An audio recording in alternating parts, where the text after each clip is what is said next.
From the Cronkite studios in downtown Phoenix, this is Cronkite News. Hello and welcome to this special edition of Cronkite News. I'm Veronica Acosta. Thanks for joining us. Tonight we bring you a series of reports from our Borderlands beat, from our team coverage on Latino issues affecting the presidential election to a range of stories important to Arizona's trans-border populations and culture. Phoenix will not be a sanctuary city after a 7-2 vote yesterday. Cronkite News reporter Lily Altavina covered the hearing last night, and Cronkite reporter Alexa Stucraft explains what happened and what this means going forward. I spoke with Mayor Greg Stanton this morning about where Phoenix stands after last night's vote, and also where he stands on this controversial topic. A citizen's request to designate Phoenix as a sanctuary city was denied last night after heated discussions. This isn't about being mean or being hateful. It's our immigration laws. Can I see everybody that would like for our mayor and our city council to stand, please, now? And be a sanctuary city. There you have it. Thank you very much. The bill violated SB 1070 and put the city at risk of losing millions of dollars in federal funding. The request stemmed from President Donald Trump's executive order on immigration, which eliminated asylum provisions and requires undocumented immigrants to be detained while waiting for court cases. Phoenix residents spoke about their feelings on the vote. I came here legally, and I cannot see why people feel that they can just run into the backyard of your house and expect that you take care of them. Others didn't agree. They're using us as a scapegoat, and what we really need is true leadership from our city council and from our mayor. We need them to stand up and defy and stop collaborating with immigration forces. For Puente, the priority is to continue to protect and organize our communities. Once we have that done, we will continue to push elected officials like the mayor, like the council people, to make sure that our families are safe and not at risk of deportation. Phoenix Mayor Greg Stanton said today that he doesn't want officers to become part of a massive deportation force. We need our officers focused in on crime prevention, solving crimes, building community trust. If we were to engage in a 287G agreement with the Trump administration, that would be just the opposite. It would hurt community trust. Less witnesses and victims would come forward and work with our police department. That would be a very bad thing for the city of Phoenix. Going forward, Stanton will create a subcommittee to focus on President Trump's recent executive order. It will look at improving policing and how to help families that could be affected. Live in the broadcast center, Alexa Stucraft, Cronkite News. More and more parents are pushing for their kids to be fluent in more than one language. Reporter Veronica Acosta visited a class where nap time is getting cut short to get these babies working with a second language. Parents at Bilingual Baby Time stressed how it's never too early for their children to familiarize themselves with the language they aren't around often. So they make it a point to be present at these classes where the goal is just that. Good morning, good morning. It's Bilingual Baby Time at the Palo Verde Library. It's important for them to just start associating between what they hear at home and what they hear outside of their house. Babies are immersed in both Spanish and English through songs, books, and a variety of toys during their time at the weekly class.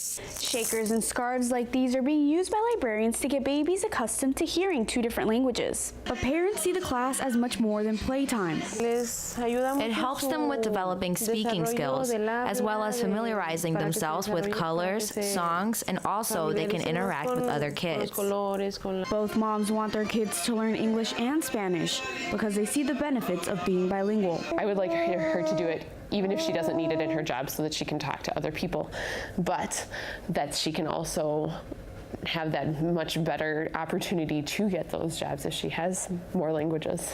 Even though these babies have a while until they start talking, their parents are hopeful that they'll recognize both languages and eventually be fluent in them.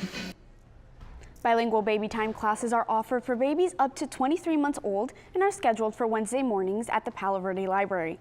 In the broadcast center, Veronica Acosta, Cronkite News.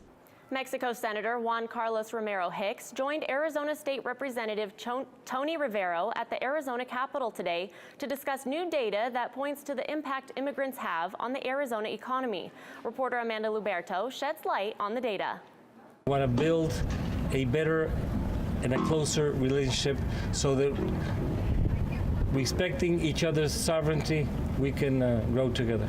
According to a study done by the New American Economy, immigrants bring in $21.4 billion into the economy and pay more than $5 billion in taxes. An interactive map on their website shows data for all 50 states on immigrants and their tax contributions, spending power, home ownership, and more. State Representative Rivero emphasized that this should inspire new immigration reform efforts. I believe our immigration laws should be enforceable, functional, and fair, and task before us is amending our federal law to reflect the values of this great nation. Mexico's Senator Hicks said he met with Senator McCain and Flake today and reminded them just how important a good relationship between the countries is. In Phoenix, Amanda Luberto, Cronkite News. The report takes into consideration both legal and illegal immigrants in its numbers. A majority of the fruits and vegetables on our dinner tables this time of year were grown in Mexico, and about 2/3 of this produce crosses the Arizona border and is shipped across the U.S. Cronkite News reporter Katie Beery tells us why growers on both sides of the border are concerned by President Trump's plans to target imports from Mexico. 1 hour south of the Arizona-Mexico border, you'll find miles of greenhouses bathed in sunshine. Higher. Even in the dead of winter, these tomatoes are almost ripe enough to pick. They're grown by Wholesome Harvest, a certified organic produce company that operates on both sides of the border. This farm is part of a multi-billion-dollar cross-border produce operation. Why will I put like cucumbers in Iowa? They won't work over there. Their GM says climate is important. We can give you the tomatoes, you give us the potatoes. This suit looks like it's for my own protection, but it's actually for the protection of this organic produce, like this bunch of tomatoes here.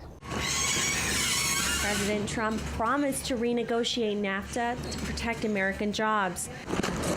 But workers at this U.S. packing plant in Arizona are now worried about their jobs. The tomatoes grown in Sonora arrive here in Nogales, Arizona after they cross the border. But if President Trump imposes trade restrictions, that's what it worries us the most, because we want the best for our people. We want to help them. And growers on both sides warn American families will have to pay more for produce if Mexico is targeted for higher import taxes. Come winter, like, you're not growing Roma tomatoes in Wisconsin. It's just a fact of climate. We should plant these vegetables here. And now growers in the produce industry worry the fruits of their labor will wither on the vine. In Imori, Sonora, Katie Beery, Cronkite News. Statistics reveal young Native Americans living on the reservation often struggle to find their way. But a unique program in northern Arizona is preparing Navajo students for careers on their native land. I traveled to Monument Valley High School to explore how this program is changing student lives. On the northern rim of Arizona, just 30 miles shy of Monument Valley, you'll find the rural town of Kayenta, where a group of Navajo students gather at the start of each school day to provide care to the livestock they rely on for income and food. Hey, students, get over here. This unassuming agricultural center at Monument Valley High School is home to a nationally recognized veterinary sciences program, thanks to 27 years of dedication by founder Clyde McBride. You can go into an area, and it don't matter what race there is.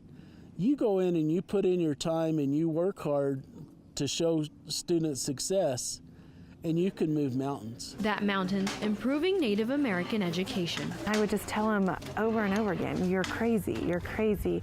People don't put this kind of money into education, especially Native American kids. Hey, that looks good. Success for Navajo children can be hard to find. A 2014 Arizona Department of Education study shows a 74% dropout rate among Native American students. But McBride's students are beating the odds. 100% of them will graduate high school, and 75% will go on to college. It's like life giving to life. Working with the livestock gives students like Najoni Begay purpose homeless in a place where substance abuse is prevalent among teens. About, a year ago, I really had nothing to do, That's when I basically, turned to like abusing drugs and all, and I really didn't have a goal in life. They gave me a lot of the tools that I have to build my future. The animals in these stalls are the full responsibility of the students. They come in before and after school to wash and feed them, some of them staying until after 9 p.m., proving that the life lessons learned here go beyond the classroom. When you apply all those different things into the program that come part of the program, the leadership aspect, all those different things, it really does contribute and help to them graduating, doing better on assessments and things like that. And the animal's good. And the added opportunity of caring for their elders' livestock at the center is a cultural tradition and community service that the students here take pride in. 2 more. Soon my grandparents might not be here that long, and it's going to be up to me to take care of them. The kind of care the McBrides have shown to the people of Kayenta. I really appreciate and honor Mr. Both McBride being here for this school and supporting our young people. Despite mentors who urged him to move on, Clyde says teaching in a community that needs him most is all the reward he needs. I'll never regret a day that I've ever spent in this community. Education Week recently highlighted Mr. McBride for his leadership in career and technical education. This month, he and his wife will travel to D.C. to be recognized during Ed Week's Leaders to Learn From event. More than 750,000 people have qualified for Deferred Action for Childhood Arrivals, known as DACA. President Trump says he'll continue the effort to protect people brought to the U.S. as children from deportation. But many of the so-called dreamers are worried about their futures. Cronkite News reporter Jessica Chavarria talked to a group of young immigrants at a retreat in Payson.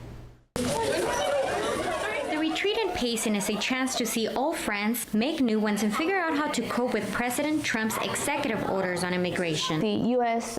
Immigration Customs officer could use their discretion to put you in deportation proceedings. So it is something that is going to affect a lot of people in the state, especially dreamers. The annual gathering is organized by the Arizona Dream Act Coalition. Many of the young people here remember when their lives changed with the Deferred Action for Childhood Arrivals program, also known as DACA, in 2012. It was summer. It was like June. I remember I got a phone call from my friend. She's like, "You can work now." So it was kind of like a relief. It's like, at first I didn't believe her. It's like, no, it's made up. But it was a relief because now it's like, okay, I can actually go to school and practice what I'm studying. Haley Pinedo is concerned this can all come to an end. It would impact me because everything I worked for, it would have been gone. My house, my job, my car, everything. Like, everything I worked for would be gone. What do we do? Stand up! What do we do? Stand up! Pinedo and others at the retreat found the support and strength they need. We got to know about our rights, how to step up, how to not feel afraid, how to not be a victim, basically, how to make other people take a step for us, how to make them feel like we're not a burden, how we are part of we're not part of the problem, we're part of the solution. And for many, that solution is immigration reform. In Payson, Jessica Chavarria, Cronkite News.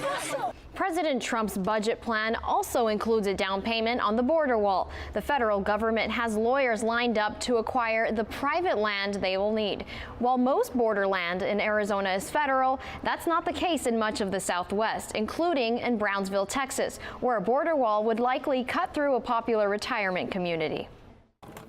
Meander along the Rio Grande in Brownsville, Texas, and you'll come upon Riverbend Resort and Golf Club, a big hit among Texas snowbirds who flock to the Gulf Coast to live and golf near the river. I love living here. But to make President Trump's border wall a reality would likely mean cutting right through the property, a possibility that has put a halt to the company's plans for a 117-acre expansion. We're not sure about if it's going to be built. If it is built, what is the access like? What does it look like? And so all of those things are really an assumption at this point. And so we've had to hold off on some of these real estate ventures. While the changing curves of the Rio Grande serve as a natural border, it cannot support a concrete wall, which has prevented a barrier through River Bend in the past. A border wall already exists in this part of Brownsville, but it ends at the edge of this property. Residents fear the new wall would continue and extend along this levee, bisecting the golf resort, and 70% of the property would end up south of the border. That's 200 homes and 15 golf holes, which would end up trapped between the wall and the river. And that term no man's land really rings true to a lot of the people in this area. I think it would be travesty because this is one of the best RV parks in the whole Rio Grande Valley, and I think it would be a shame to destroy it with putting a wall through it. A new wall would also force the federal government to acquire the privately owned land, an expensive hurdle some say may not be the best solution. Sure, I'm sure it'll help, it'll assist, but I think the sheriff is most looking at trying to get additional funding from the federal government so that we can hire additional officers to patrol the border. The better solution is sit down and have a conversation and have a compromise. I mean, it's the same solution that you have for any relationship. But so far, conversation and compromise have been hard to come by with the new administration. So for now, golfers play another round until the future of this course is revealed. Run now. Where'd you end up? The owners of River Bend Resort and Golf Club have not been contacted by President Trump or the federal government. So for now, they're continuing business as usual. Starting a restaurant is never easy. A prospective owner has to find a location, gather funds, and get customers. This can be especially hard if you're undocumented. Reporter Nicole Gutierrez tells us how one business owner is using his non-legal status to make a name for his business. Lorenzo Santillan is used to being in the public eye for being undocumented. Santillan was one of the 4 students who won in 2004 a national underwater robotics competition that was later made into a Hollywood movie called Spare Parts. Now he wants to be known as the owner of Ni de Aquí, Ni de Allá, so he can knock down stereotypes about undocumented entrepreneurs. Lorenzo Santillan owns a catering business and wants to eventually open a restaurant. He faces different challenges from the average entrepreneur. Santillan is undocumented and his legal status has transcended into his catering business name, called Ni de Aquí, Ni de Allá. Ni de Aquí, Ni de Allá means neither here nor there, and it means for me, like, I'm not accepted here in the United States, and I'm not from Mexico because I wasn't raised there. Santillan, who is in Arizona under DACA, the Deferred Action for Childhood Arrivals, is able to get a business license and other documents to allow him to run a business. Though we have federal laws that make it technically illegal to own an established business like Barrio Cafe or something like that, and it makes it technically illegal to hire someone who is undocumented and unauthorized to work in the United States. You can own a business. Garcia says that Santillan has the advantage of name recognition, a strong economy, and a growing Hispanic community, but he still faces difficulties. He's entering a kind of saturated market. It is, these days, the idea of food trucks, coming up with a unique idea, special idea, is a challenge more and more because so many people are doing it. Although having a business is doable for undocumented entrepreneurs, funding is difficult to acquire, especially through government grants. Even going to the bank, I barely started building credit, and I don't have the experience that I would need to get a bank loan either. Santillan wanted to be self-employed to follow his dreams, but to also have something to rely on. Being an owner, being undocumented, but also I see it as a way to be self-employed and not worry about having to be employed under anybody. Undocumented business owners seeking guidance can contact their organization, Fuerza Local, for business training in Spanish, or if you're bilingual, the Arizona Chamber of Commerce of Hispanic Commerce has information too. In the broadcast center, Nicole Gutierrez, Cronkite News. A partnership between Keno Border Initiatives and Brophy College Preparatory's high school students is working to raise funds for those recently deported in Sonora, Mexico. Cronkite News reporter Cassidy McDonald visited the Brophy campus to learn more about their record-breaking fundraiser. For the past several years, Brophy College Preparatory has had an ongoing partnership with Keno Border Initiatives. The purpose is to serve those who are deported to Nogales, Sonora. There is a soup kitchen. Meals are served 2 times a day, 365 days a year. Last year, we served over 46,000 meals. There is a shelter for women and children. We offer minor medical care. Every month, Brophy sends around a dozen students to Sonora, Mexico to volunteer and learn more about the struggles along the border. It was determined that Brophy students would greatly benefit from trips down to KBI to help serve, to learn about the complex issue of immigration. I really wanted to get involved in it because Brophy really stresses the importance of being in solidarity with the marginalized, especially right now. Senior Matthew Chavira says the most rewarding part of his experience with KBI in Sonora was speaking with those who had recently been deported. The most important thing is you listen to them and you hear that they trust you enough to tell you their stories and how they got here.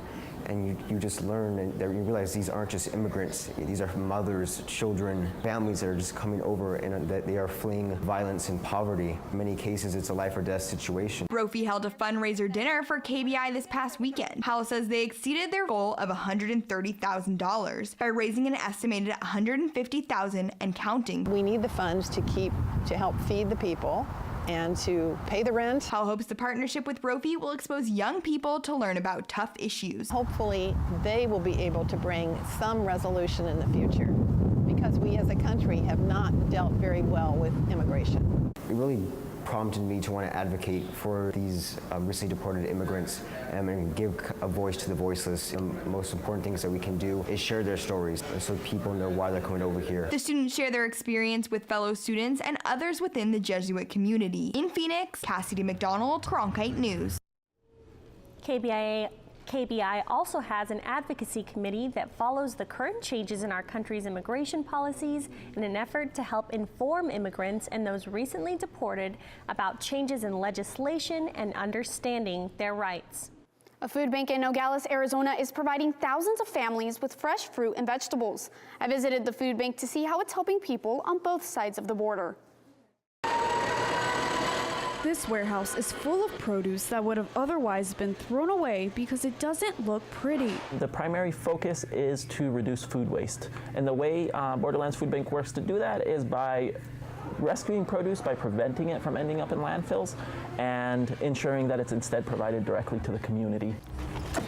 For a $5 donation, families from both sides of the border can pick up a shopping cart full of produce. Juan Borbon is one of many that makes a weekly trip from Nogales, Sonora. The produce that I have here, I take to those most in need. We put together packages and distribute them to families.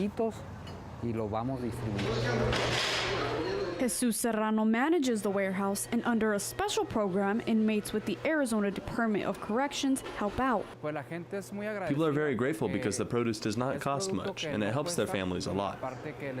And one way it helps is by offering nutritious produce to people who otherwise could not afford it. We have grown adults that tell us that they've never tried eggplants before, and now because they have 7 eggplants in their crate of produce, they're going to go home, look up recipes, and try new produce. The food bank helps about 9,000 households a year and also donates produce to livestock so it won't end up in a landfill. The new Phoenix Police Chief, Jerry Williams, says her top priorities include community outreach and hiring new officers. The department must also recruit officers that reflect the growing Latino population. Cronkite News reporter Katie Beery found it's a challenge for all area police departments. The number of Latinos in law enforcement has grown across the valley, but we compared census data with the department's numbers and found a considerable gap. Officers slowly advance toward their targets, in this case, paper criminals. It's part of a week-long training course offered by Gilbert Police. The department takes pride in training its officers. It's also among the best when it comes to recruiting Latinos. But all Valley Police Departments struggle with building a diverse police force. We crunched the numbers and found out that the Phoenix Police Department is worst in the county when you compare the share of Latino officers to the city's Latino population. Obviously, everything that we strive for is to make sure that our communities are represented within our law enforcement community. So that's our biggest goal. Sergeant Mercedes Fortune says the Phoenix Police Department's 6-year hiring freeze made attaining that goal even harder. So this is my work. This is my mission. Magdalena Schwartz is a pastor within East Valley Episcopal Church. The fear is broken now. She leads regular meetings like this one to build trust between Latinos and law enforcement. And he speaks Spanish. Her twin sister translated. Connect the immigrant community when they're afraid with the police department. Because I think we can have a safe community. The sisters are both Chilean immigrants as well as pastors. They moved to the Valley 20 years ago. She encourages all area police departments to hire more Hispanics. So I think it's super important for our officers to reflect the community that we serve, because that helps us as officers to be able to connect. Me gustaría decir muchas gracias a Magdalena y su equipo para estar aquí esta noche. Large and small police departments alike rely on residents to report and help solve crimes. I have at least one officer on every shift that is fluent in Spanish. Community policing means creating a partnership between officers and all of the people they protect and serve. Some departments do offer incentive pay to officers who either speak or learn a second language. To find out more about efforts to recruit Latino officers, you can visit our website at cronkitenews.azpbs.org. You can also find a full breakdown of the numbers and the rankings of various law enforcement agencies. Katie Beery, Cronkite News. Thanks for joining us for this special edition of Cronkite News. For more multimedia coverage, go to cronkitenews.azpbs.org and click on the Borderlands tab.